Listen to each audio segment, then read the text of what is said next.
سيد الأنبياء والمرسلين والصلاة والسلام على من قال أنا خاتم النبيين وعلى من اختص بالخلق العظيم وعلى آله وأصحابه وأهل بيته وعلماء أهل سنته وأولياء ملته أجمعين. أما بعد فأعوذ بالله من الشيطان اللعين الرجيم. بسم الله الرحمن الرحيم. قال الله تبارك وتعالى في الكلام المجيد والفرقان الحميد: ما كان محمد أبا أحد من رجالكم ولكن رسول الله وخاتم النبيين. صدق الله العظيم. وقال في مقام آخر في شأن حبيبه مخبرا وآمرا: إن الله وملائكته يصلون على النبي يا أيها الذين آمنوا صلوا عليه وسلموا تسليما. محبت اور ادب سے درود پاک پڑھیں. صلاۃ والسلام علیک یا رسول اللہ وعلی آلک واصحابک یا سیدی یا حبیب اللہ. صلاۃ والسلام علیک یا سیدی یا نبی اللہ وعلی آلک واصحابک یا سیدی یا نور اللہ. لکھنا نہیں آتا تو میری جان پڑھا کر، لکھنا نہیں آتا تو میری جان پڑھا کر، ہو جائے گی مشکل تیری آسان پڑھا کر. پڑھنے کے لیے گر تجھے کچھ نہ ملے تو چہروں پہ لکھے درد کے عنوان پڑھا کر. لا ریب تیری روح کو تسکین ملے گی، تو قرب کے لمحات میں قرآن پڑھا کر. آ جائے گا اقبال تجھے جینے کا کرینہ، تو سرور کونین کے فرمان پڑھا کر.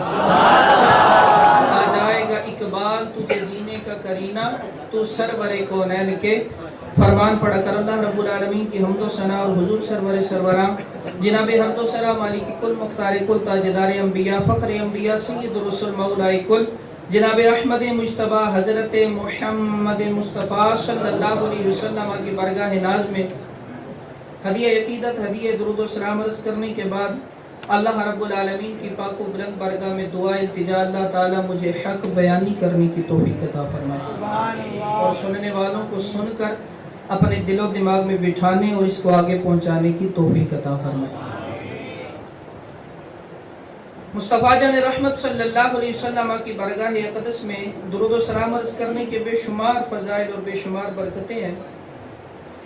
ایک حدیث پاک ہے میرے آقا کریم صلی اللہ علیہ وسلم نے ارشاد فرمایا: صلو علیہ فإن الصلاۃ علیہ کفارۃ لکم.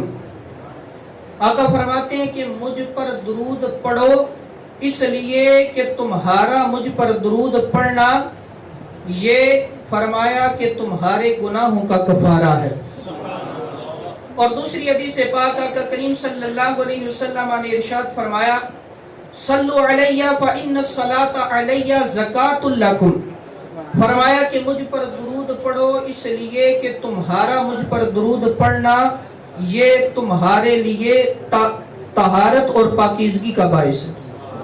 اب دونوں حدیثیں ملائیں تو نتیجہ کیا نکلتا ہے؟ پیچھے فرمایا کفارۃ لکم، فرمایا تمہارے گناہوں کا کفارہ ہے. یہاں پر فرمایا زکاۃ لکم، فرمایا یہ تمہارے بدن کی پاکیزگی ہے. دونوں حدیثوں کو ملانے سے نتیجہ یہ نکلا کہ جو بندہ محبوب علیہ السلام کی بارگاہ میں درود و سلام کا نذرانہ پیش کرتا ہے اللہ تعالیٰ اس کے ظاہر کو بھی ستھرا فرما دیتا ہے، اس کے باطن کو بھی پاکیزہ فرما دیتا ہے. پڑھا درود ان پہ معطر میں ہو گیا، پڑھا درود ان پہ معطر میں ہو گیا، پاکیزہ کر گیا مجھے رشتہ حضور کا، پاکیزہ کر گیا مجھے رشتہ حضور کا. اللہ تعالیٰ نے مجھے جو آیہ کریمہ پڑھنے کا شرف عطا فرمایا. اللہ تعالیٰ اس میں فرماتا ہے: ما کان محمد ابا احد من رجالکم ولکن رسول اللہ وخاتم النبیین. فرمایا کہ جو محمد صلی اللہ علیہ وسلم ہے یہ تمہارے رجال میں سے، تمہارے مردوں میں سے کسی ایک کے بھی باپ نہیں ہے، لیکن اللہ کے رسول ہیں اور نبیوں میں سب سے آخری نبی ہیں. خالق کائنات رب لم یزل نے اس آیہ کریمہ میں عقیدہ ختم نبوت کو بالکل ہمارے سامنے واضح فرمایا. جیسا کہ پہلے بھی بھائیوں نے عقیدہ ختم نبوت پر بیان فرمایا اور خالق کائنات نے اپنے فضل سے اور حضور علیہ السلام کی رحمت سے اور اساتذہ اکرام کی وساطت سے مجھے اسی موضوع پر بیان کرنے کا خالق کائنات نے شرف عطا فرمایا ہے. اللہ تعالیٰ میرا بیان کرنا اور آپ لوگوں کا سننا اپنی بارگاہ میں قبول فرمائے. سب سے پہلے یہاں پر لفظ خاتم قرآن کریم میں بیان ہوا تو لفظ خاتم جو ہے لغت کے اندر اس کے کئی معنی ہیں. ان میں سے ایک معنی مہر ہے. یہاں پر بعض لوگ بلکہ بعض الفاظ میں کہتا ہوں یہ جو قادیانی ہے یہ یہاں پر خاتم النبیین کا جو معنی ہے یہ افضل النبیین کرتے ہیں. یہ کہتے ہیں خاتم کا مطلب ہے نبیوں میں سب سے افضل ہے اور جو بندہ ان کے طریقے پہ چلے گا اللہ تعالیٰ اس کو نبوت عطا فرمائے گا.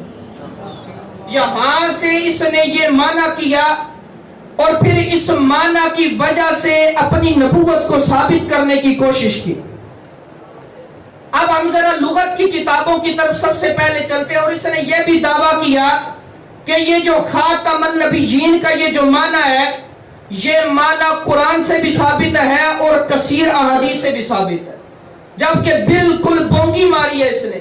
نہ کسی قرآن کی آیت سے یہ ثابت ہے نہ ہی مصطفیٰ کریم کے پیارے فرمان سے یہ ثابت ہے. سب سے پہلے لغت کی طرف چلتے ہیں. لغت کی کتاب ہے التہذیب فی الکمال اور اس کا نام التہذیب فی اللغہ بھی ہے. اس میں علامہ ازہری نے لکھا کہ خاتم کہتے ہیں التغطیۃ علی الشیء والاستحقاق منہ، یعنی کسی چیز کو ڈھانپ دینا اور کسی چیز کو مضبوطی سے باندھ دینا. لِأَلَّا يَدْخُلَهُ شَيْءٌ، تاکہ اس میں کوئی چیز داخل نہ ہو سکے. اب یہاں پر ختم کا یہ جو لغوی معنی بیان ہوا اس اعتبار سے بھی دیکھا جائے تو کسے کہتے ہیں کہ ایسی چیز کو مضبوطی سے باندھنا اور ایسے باندھنا کہ اس کے اندر کوئی چیز داخل نہ ہو سکے. اگر خاتم کا یہ معنی بھی لیا جائے اور لغت کے اعتبار سے بھی دیکھا جائے تو بالکل واضح ہو جاتا ہے کہ خالق کائنات نے حضور علیہ السلام کو مبعوث فرمایا اور فرمایا خاتم النبیین، فرمایا ایسا نبی بھیجا ہے کہ اس نے نبوت کا دروازہ ایسے بند کر دیا ہے کہ اس کے بعد اس نبوت کے دروازے میں کوئی داخل ہو ہی نہیں سکتا. کوئی بھی داخل نہیں ہو سکتا. اب ذرا قرآن کریم کی طرف چلتے ہیں. اللہ تعالیٰ فرماتا ہے ختم اللہ علی قلوبہم وعلی سمعہم، فرمایا اللہ تعالیٰ نے ان کے دلوں پر اور ان کی سماعت یعنی کانوں پر مہر لگا دی. اب اس کا مطلب کیا ہے کہ جس کے کان پر اور جس کے دل میں خالق کائنات نے مہر لگائی اس کے دل سے کفر کبھی ختم نہیں ہو سکتا اور ایمان اس کے دل میں داخل نہیں ہو سکتا. کیونکہ یہاں پر ہم نے بھی ختم کا معنی پڑھا اور اسی کے تحت یہ جو آیت کریمہ ہے اسی کے تحت یہ معنی التہذیب فی اللغہ کے اندر بیان ہوا. تو یہاں پر مطلب یہ ہے کہ اللہ نے مہر لگا دی. مہر کا کیا معنی ہوا کہ ان کے دل سے کفر نکل کر باہر نہیں آ سکتا اور ایمان اندر نہیں داخل ہو سکتا. تو اللہ نے فرمایا خاتم النبیین، فرمایا نبوت کا دروازہ بند ہو گیا. جو پہلے نبی ہو گئے وہ نبوت سے خارج نہیں ہو سکتے. کوئی نیا نبی اس دروازے میں داخل نہیں ہو سکتا. کوئی نیا نبی داخل نہیں ہو سکتا اس کے اندر. اب ذرا چلیں حدیث متواتر کی طرف. حدیث متواتر سے خاتم کا معنی کیا ہے یہ سنتے ہیں. ترمذی شریف کی حدیث پاک ہے. مصطفیٰ جان رحمت صلی اللہ علیہ وسلم نے بیان فرمایا. یہ حضرت ثوبان رضی اللہ تعالیٰ عنہ اس حدیث پاک کے راوی ہیں. حضرت صوبان رضی اللہ تعالیٰ عنہ فرماتے ہیں آقا کریم صلی اللہ علیہ وسلم نے ارشاد فرمایا سَيَكُونُ فِي أُمَّتِي ثَلَاثُونَ كَذَّابُونَ، فرمایا کہ ان قریب میری امت میں 30 بڑے جھوٹے ہوں گے. فرمایا كُلُّهُمْ يَزْعُمُ أَنَّهُ نَبِيٌّ، فرمایا کہ ہر ایک یہ گمان کرے گا، یہ سوچے گا، اس کا گمان یہ ہوگا فرمایا کہ وہ نبی ہے. فرمایا وَأَنَا خَاتَمُ النَّبِيِّينَ، فرمایا کہ میں خاتم النبیین ہوں. یا رسول اللہ خاتم النبیین کا معنی کیا ہے؟ فرمایا لا نبی بعدی. خاتم النبیین کا معنی یہ ہے کہ میرے بعد کوئی نیا نبی نہیں آ سکتا، میرے بعد کوئی نیا نبی نہیں آ سکتا. اور سیدی اعلیٰ حضرت رحمت اللہ تعالی علیہ نے یہ فرمایا کہ یہ جو لا نبی بعد والی حدیث ہے، فرمایا یہ متواتر حدیث ہے. تو اس سے یہ پتا چلا کہ متواتر حدیث میں خاتم النبیین کا یہ معنی لکھا ہے کہ خاتم النبیین اسے کہتے ہیں جس کے بعد کوئی نبی نہیں آ سکتا، کوئی نبی نہیں آ سکتا. اب ذرا آگے چلتے ہیں ایک اعتراض کی طرف. قادیانیوں کی طرف سے ایک اعتراض یہ کیا جاتا ہے کہ اگر آپ لوگ یہاں پر خاتم النبیین کا معنی افضل النبیین نہیں کرتے تو پھر یہاں پر آپ لوگ یہ بھی کہتے ہیں کہ الف لام جو ہے وہ استغراق کا ہے، یعنی خاتم النبیین کے اندر سارے کے سارے نبی داخل ہیں، کہ حضور علیہ السلام آئے، ان کی نبوت یہاں پر جو ہے وہ ختم ہو گئی، اب میرے بعد یعنی حضور کے بعد کوئی نبی نہیں آئے گا.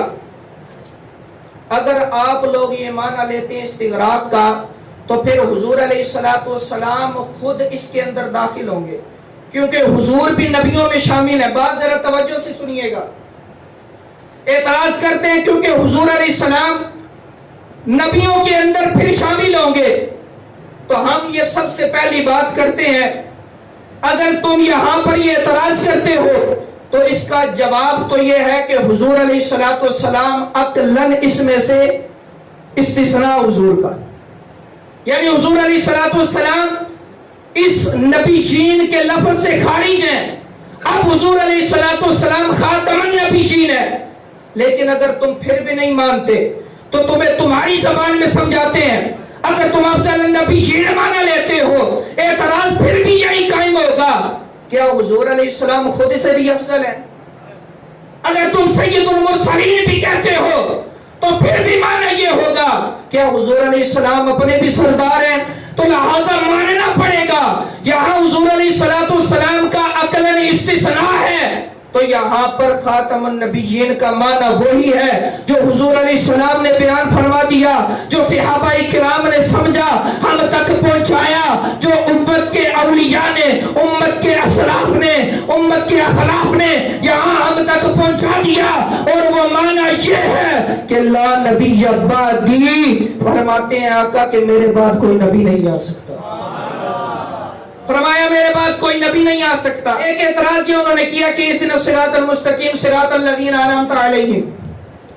وہ کہتے ہیں کہ دعا مانگتے ہیں اے اللہ ہمیں سیدھے راستے کی ہدایت عطا فرما، وہ رستہ ان لوگوں کا جن پر تو نے انعام کیا. اور وہ کون ہے؟ من النبیین والصدیقین والشہداء والصالحین. وہ نبی ہے، وہ صدیق ہے، وہ شہید ہے، وہ صالح ہے. تو یہاں پر اعتراض یہ کرتے ہیں جب بندہ صالحین کے راستے پر چل کر صالح بن سکتا ہے، شہید کے راستے پر چل کر شہید بن سکتا ہے، صدیق کے راستے پہ چل کے صدیق بن سکتا ہے، تو پھر نبی کے راستے پہ چل کے نبی کیوں نہیں بن سکتا؟ یہاں سے اب وہ اپنی عقل کا گھوڑا دوڑاتے ہیں. اب یہاں پر انہوں نے قرآن حدیث کو چھوڑ دیا، اب اپنی عقل کا گھوڑا دوڑاتے ہیں. وہ کہتے ہیں کہ جس طرح وہاں پر شہادت شہداء کا مرتبہ مل سکتا ہے، صدیقین کا مرتبہ مل سکتا ہے، اسی طرح ہونا یہ چاہیے کہ نبوت کا مرتبہ بھی مل جائے. تو سب سے پہلی بات تو یہ ہے کہ نبوت کے بارے میں واضح ارشاد ہو چکا. فرمایا کہ انا خاتم النبیین لا نبی بعدی. تو تو یہاں پر واضح نص ہو گئی. اس سے پتہ یہ چلا حضور کے بعد چاہے کوئی جتنا ہی حضور کی پیروی کرتا رہے, انہیں جیسے عمل کرتا رہے, یا کسی نبی جیسا کوئی عمل کرے, تو پھر بھی اس کو نبوت نہیں مل سکتی. دوسرا جواب اس کا یہ ہے, شہداء, صالحین اور صدیقین کے لیے تو قرآن پاک میں آ گیا والذین آمنوا باللہ ورسولہ اولئک هم الصدیقون والشہداء عند ربہم. فرمائے جو ایمان لائے اللہ پر, اس کے رسولوں پر, یہی ہے وہ جو صدیقیت کے مرتبے میں فائز ہیں, یہی ہے وہ جو شہداء ہیں عند ربہم, اپنے رب کے ہاں. دوسری آیت فرمایا والذین آمنوا وعملوا الصالحات لندخلنهم فی الصالحین. فرمایا کہ جو ایمان لائے عمل صالح کرے ہم اسے ضرور صالحین میں داخل کریں گے. تو یہاں پر تینوں باتوں کا ذکر ہو گیا کہ بندہ صدیقیت کے مرتبے پہ فائز ہو سکتا ہے, بندہ شہادت کے مرتبے پہ بھی فائز ہو سکتا ہے, بندہ صالحین کے مرتبے پہ بھی پہنچ سکتا ہے. لیکن قرآن کی کسی ایک آیت کے اندر, کسی ایک حدیث کے اندر یہ بات نہیں ملتی کہ بندہ نبوت کے مرتبے پہ فائز ہو سکتا ہے, بلکہ قرآن اور حدیث اس بات کی گواہ ہے کہ بندے کو نبوت کا مرتبہ کبھی نہیں مل سکتا. اللہ تعالیٰ کی بارگاہ میں دعا, اللہ تعالیٰ ہم سب کو عقیدہ ختم نبوت درست طریقے سے سمجھنے اور پھر آگے سمجھانے کی توفیق عطا فرمائے. وما علینا الا البلاغ المبین.